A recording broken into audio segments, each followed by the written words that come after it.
So 80% carnivorous when you look at all those species, and that tells you something. Well, it tells you that's the more efficient way to do it. You know, you think about it, you and I are made up of animal cells, right? And what do those animal cells need for nutrition? Where would you find that? Well, you'd find it in other animal cells. I mean, it's very simplistic, but that's all it really needs to be. It's, you know, we require certain things that are in our body, and where we get them from very similar places. Now, you can use, you know, I use the analogy, if you're trying to build a brick house, you're going to pick up bricks, right? You're not going to start with pieces of 2x4, right? So there is, you know, the right tools for the job. You mentioned ruminant animals. When I was researching this, I had to go look what that meant. What is a ruminant animal, and why is that kind of important, just for eating those types of animals? Well, a ruminant animal, the most common one we're going to be familiar with is a cow. So it has a 4-chambered stomach. You know, one of them is a rumen. They've got other bosom and some of the other parts, and that's important in the way they have to break down food. So, for instance, a cow is eating, you know, 100 pounds of food a day. You know, probably more probably appropriate for what we're talking about. If we look at a gorilla, you know, a lot of people talk about gorillas and how big and strong they are. And a gorilla's about 300 pounds, right? I'm 250 pounds, so slightly bigger than me. I eat 4 pounds of food a day. A gorilla has to eat 50 to 60 pounds of food a day because they're that inefficient.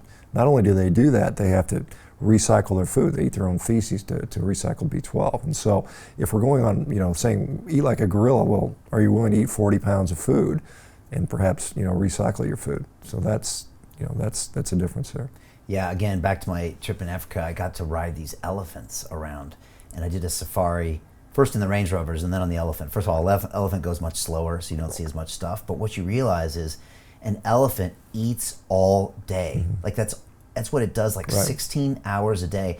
And when it's not getting a little bit of a coaxing from the rider, it literally is just pulling up, and it's got to constantly do that just to maintain like the calories it needs. Yeah.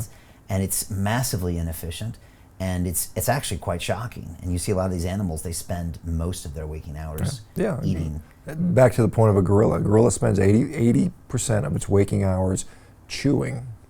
80% of your day is chewing. Right. Yeah. And these ruminant animals have this fascinating system through all their chambers of stomachs that basically take these vegetable matter that we would never want to eat or could eat and process it into this tasty meat. It's like a meat manufacturing. Well, they turn it into fat. Right. They turn it into short-chain fatty acids. So all the fiber they consume, that they ingest, they actually absorb fat out of that. So they're actually on a fat-based diet. And so at the end of the day, we need fat, whether we get it from converting fiber into fat. We have some capacity to do that in our own guts, about 200 calories a day worth.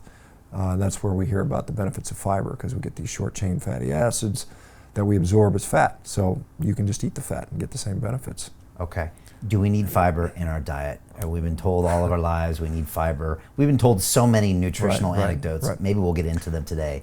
But fiber. Yeah, so fiber, that's a great question. So I haven't had essentially no fiber in 6 years. I'm not dead, right? Clearly, so it's not essential.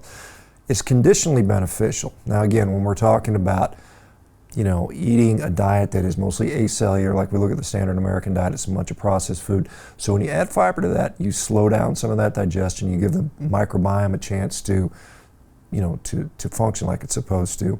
You mitigate some of the glucose spikes with that. Fibers also produces satiety, right? So if you're eating these candy bars all day long, you're not going to get much satiety, but you put fiber in there, it slows things down, it has a volume effect. So there is clearly a benefit to fiber in the context of junk food diet, but when you put it in the context of an all-meat diet, it's completely unnecessary. Right, it's just not needed because it's a completely different game that you're playing.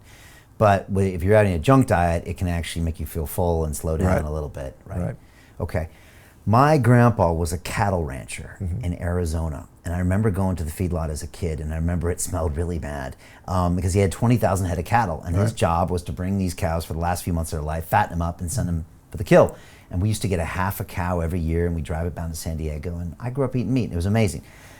Then the whole cholesterol scare happened, I think in the 80s when I grew up, and my mom actually was feeding me non-fat milk, so I grew up on skim milk because fat was bad.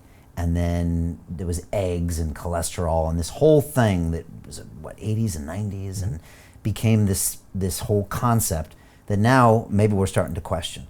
And I was just wondering, what do we know and not know about some of those factors? Well, first of all, dietary cholesterol doesn't seem to have an impact on serum cholesterol. Saturated fat does in some people, not everybody. So there's a lot of people going on a meat-based diet, they see no change in their cholesterol. Some of them do see a pretty significant rise.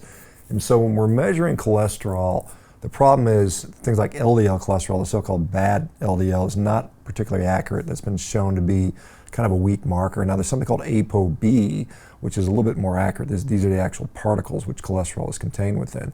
And when those go up, your risk goes up. However, that's assuming all things are equal. So all things considered, if your ApoB level goes up, your risk for heart disease has gone up.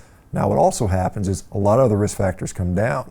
And so we know that things like diabetes, for instance, diabetes is probably the biggest driver of heart disease. And so if you get better glycemic control, and that's what happens on a meat-based diet, we have people coming off their diabetes meds, their blood glucose completely normalizes. That goes down. We see inflammation drop dramatically. We see things like our triglyceride levels go down, our HDL goes up. So many risk factors for heart disease go down significantly. One factor sometimes go up, called ApoB or LDL cholesterol. Do they cancel out? That's a question we don't know the answer. Now, we've got a lot of early information on people they've had vascular imaging after doing this diet for 3 years, 5 years, 10 years.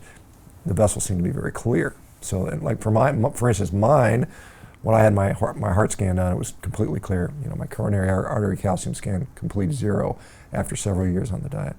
Because the theory is that when your cholesterol goes up, that starts clogging, your blood and will build up in your heart, and that leads to the heart disease. That was always the narrative. Right? That's still in the mainstream cardiology will still make that argument. Now the question is, can it go up and your risk go down? And the answer is probably yes. Now, if everything stays the same and it goes up, then you've increased your risk. But we see a lot of mitigating factors that probably, don't know for sure. There's some studies in progress right now that'll help us answer that question. Hey, it's Brian Rose, founder of the DeFi Academy. I've told you my 4-week crypto bootcamp is amazing, but don't take my word for it. This is what my students are saying. The DeFi Academy was an amazing experience for me. It took me totally out of my comfort zone. In this course, I was challenged, I was held accountable, and pushed to do things that honestly weren't always easy. It's been phenomenal, and I can't believe we're already up on our 4 weeks. It has flown by. Going through this DeFi accelerator by far was one of the best courses I've taken. You do this course, you really get into the nitty-gritty of the activities that will make you comfortable with decentralized finance. Thank you so much to Brian and everyone at London Real and the DeFi Academy for even putting together an amazing course like this. Anybody else that wants to do it, please sign up. It is well worth the money.